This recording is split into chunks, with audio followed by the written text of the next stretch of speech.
Wakati mwingine sisi kama nilivyoeleza tuko kwenye mila, jadi, asili na utamaduni.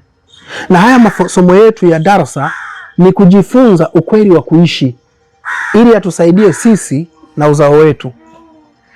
Mambo yanayoitwa ndoa sio kanisani tu wala sio msikitini tu. Hadi kwenye mila zipo ndoa. Na fungamano la patano la ndoa katika mila ni takatifu na ni kamili. Na ni bahati nzuri, tunashukuru Mungu, serikali zetu za kidunia ikiwemo serikali ya Tanzania inatambua ndoa hizo za mila. Ndoa za mila unapotaka kuifunga, unaenda kuchukua karatasi ama kwa mtendaji wako ama serikali za mtaa wanakupatia fomu. Unajaza fomu ya ndoa ya mila. Inapelekwa mpaka kwa katibu tarafa, inaenda mpaka kwa mkuu wa wilaya, mpaka inafika kitaifa kwa namna ya RITA. Kwa usajili wa nini? Mamlaka ya nini? Ya uzazi na vifo, ambayo inahusiana pia na mambo ya ndoa, ambayo ni RITA. Wanakusajilia ile ndoa, inakuwa iko kamili kama ile. Maana hata kanisani, hata msikitini wakimaliza kufanyiana yale wanayofanyiana, kuna utaratibu wa kwenda kupata hivyo vitu gani? Utaratibu wa kufika mpaka RITA. Si kama hamjui, maana nyinyi wengine huwa mnahisi ndoa ni mpaka awepo mchungaji, awepo na shekhe, mfanye na nini. Mimi mwenyewe nakufundisha ndoa, tunakamilisha kabisa. Ila sikufundishi ndoa na binti ambaye sio wa kwangu. Ndoa huwa ni makubaliano ya watu wangapi? Ile wanaofungamanisha ndoa ni makubaliano ya watu wangapi? Watatu? Wanne? Hao wanne ni nani na nani? Mke na mme na wazazi wa mke. Wazazi wa muoaji ni ziada, kwa sababu wale wenye mtoto ndo wanakukabidhi, tunakupatia mwanao mbele ya ushahidi sasa, ambao ndio nasema washenga. Kwa hiyo kwa utaratibu ulivyo, usije kaoa kadada mmekutana juu kwa juu mkaoana ukasema umeoa, hujaoa. Lazima kaone wazazi waridhie na wajue wewe unaye. Na kama mnavyojua maadili huwa yanakontroliwa na watu wakubwa, watu wazima. Ukiona kuna kosa mmetendeana na mwenzako, usianze kumwataki peke yake. Anza kwanza kufuatilia, kwa nini mke wangu yuko hivi? Ukigundua ndio urithi kutoka kwao, basi tafuta wazee wasaidieni kwa shauri, kwa sababu nyumbani alikotoka maadili hana. Na ndio maana nakuta kwamba tumejikuta katika masuala ya utafutaji, tunakutana na wadada waliotoka kwenye mazingira tofauti tofauti, waliotoka vijijini, waliotoka mjini, waliotoka kwenye ushenzini huko. Tunakutana nao hapa mjini wamevaa vizuri, tunachukua tunaoa. Ndio maana ndoa za sisi wapambanaji tunazokutana nazo kimjini zinakuwa kama ni bahati nasibu. Unabahatisha kwamba nimepata bahati, nimepata kabinti kazuri sana, nikutana nako da. Ila si mara nyingi unaweza kupata mtoto aliyekamilika barabarani. Watoto waliokamilika wako kwa wazazi wao. Watoto waliokamilika wako kwenye majukumu. Na mara tu ukimfuata anakuambia kama uko serious, twende nikupeleke nyumbani. Na wewe wanaume mpo, usije ukajichanganya kwenda kwenye familia ya watu kama huna mpango wa kuoa.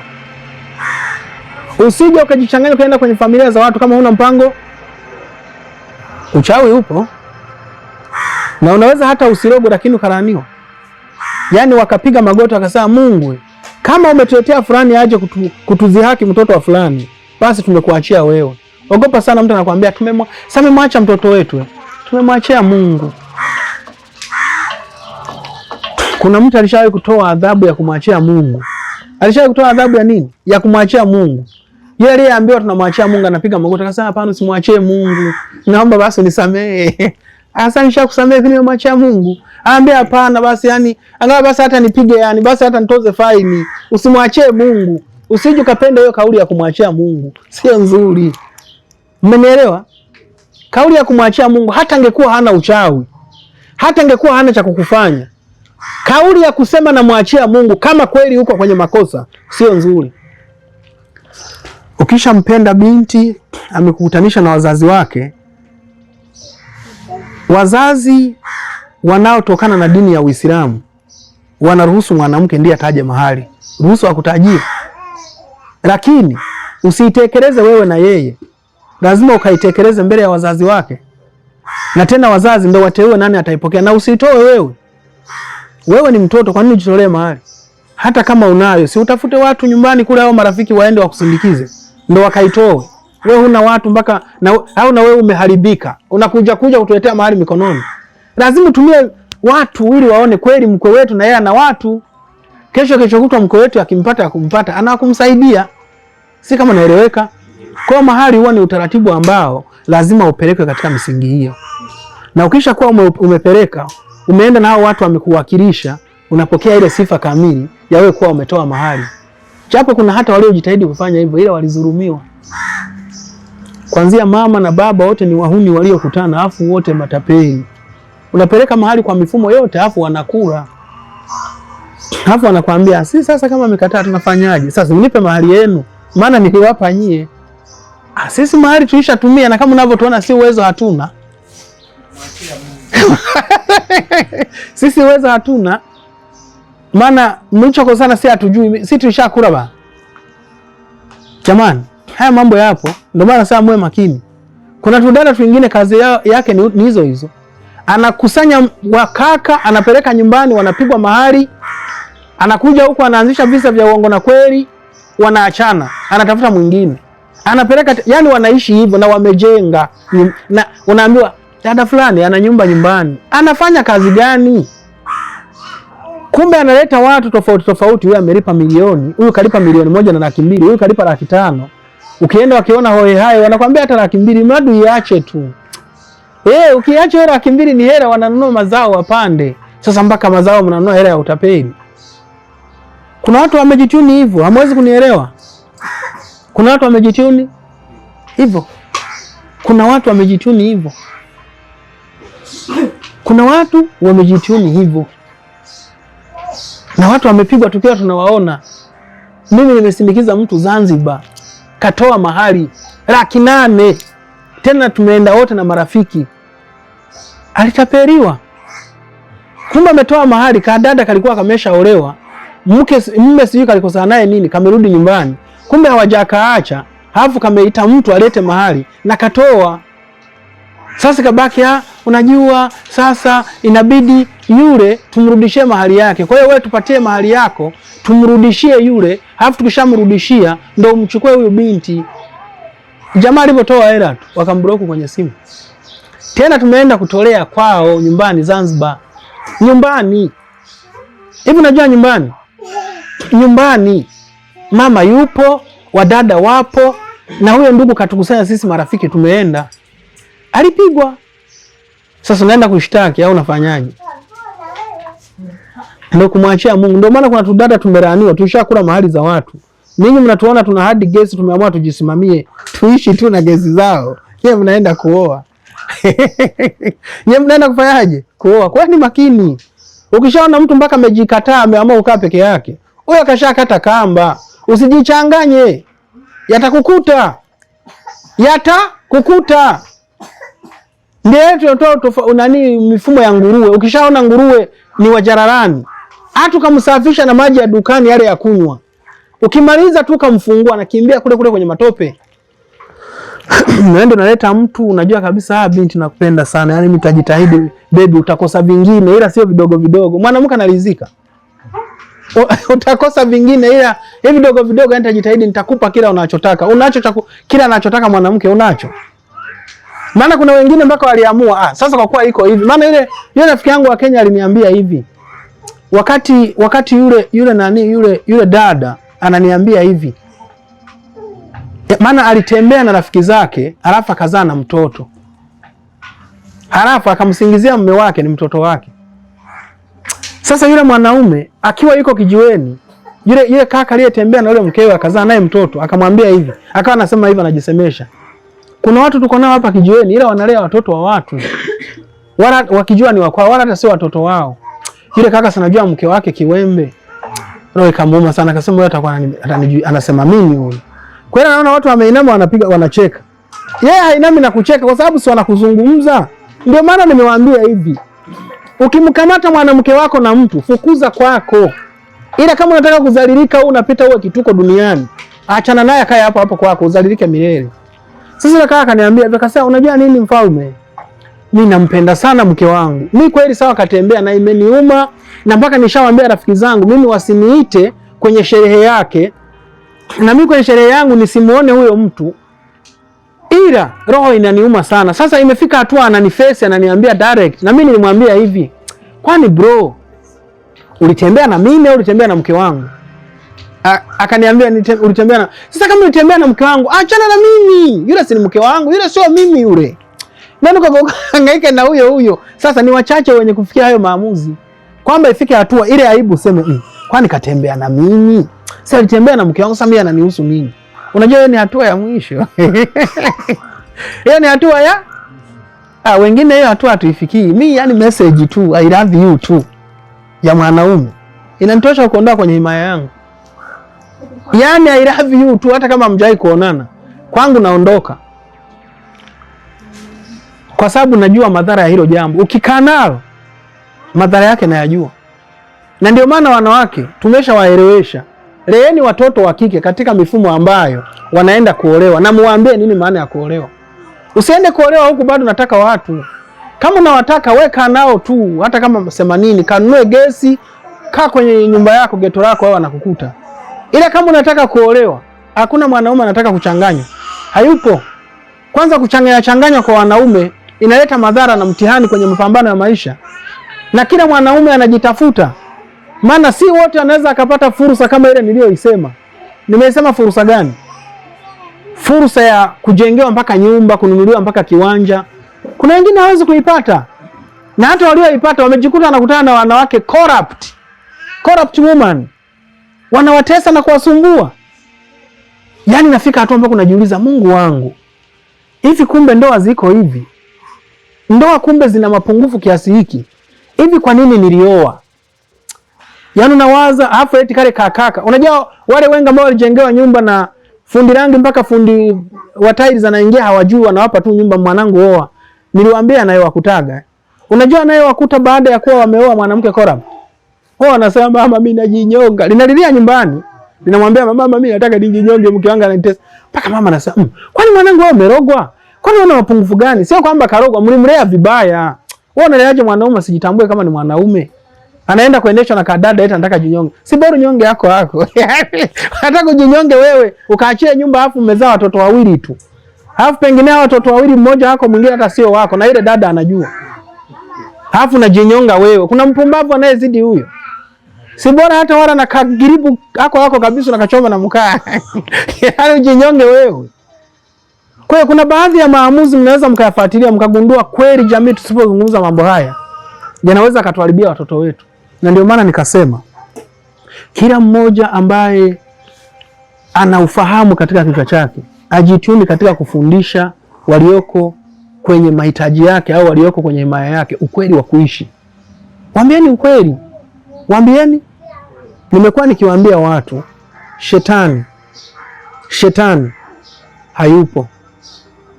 Wala hiyo roho hatuna. Na wala hajawahi kuwepo. Yesu hayupo.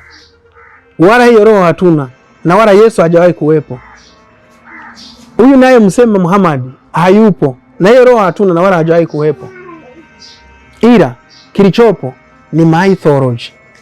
Mafundisho ya kiroho kwa njia ya hadithi.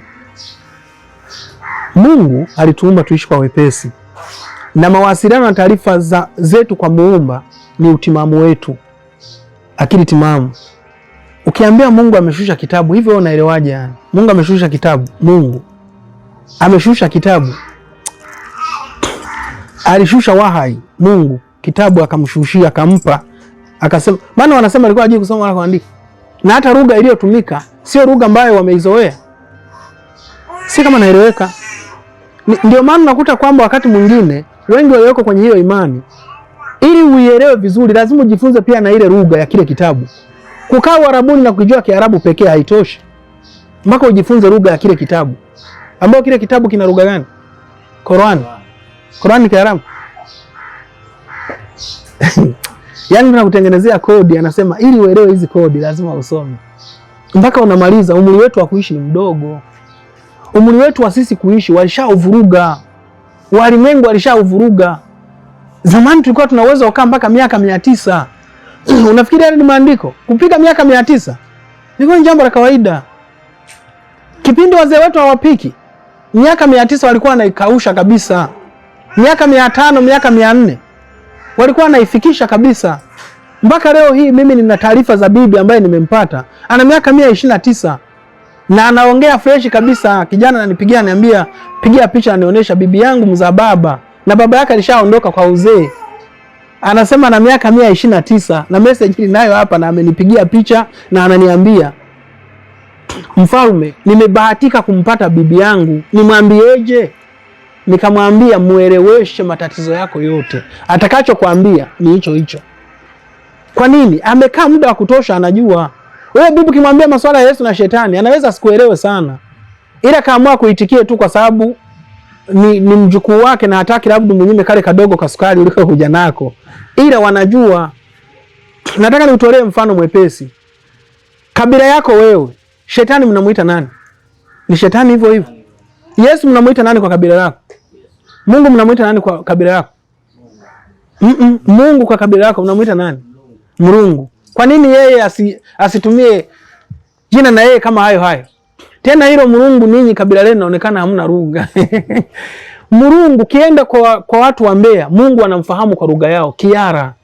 Ukienda kwa watu wa Bukoba wanamfahamu Mungu kwa lugha yao. Ukienda kwa wao wanakuambia Mungu kwa lugha yao, Imana. Yaani wanajua. Kila kabila inatambua Mungu kwa kabila lake. Huyo Muhammad kwa kabila yake anaitwa nani? Sasa huoni kama yale tu yale majina aliyokuja na Mary.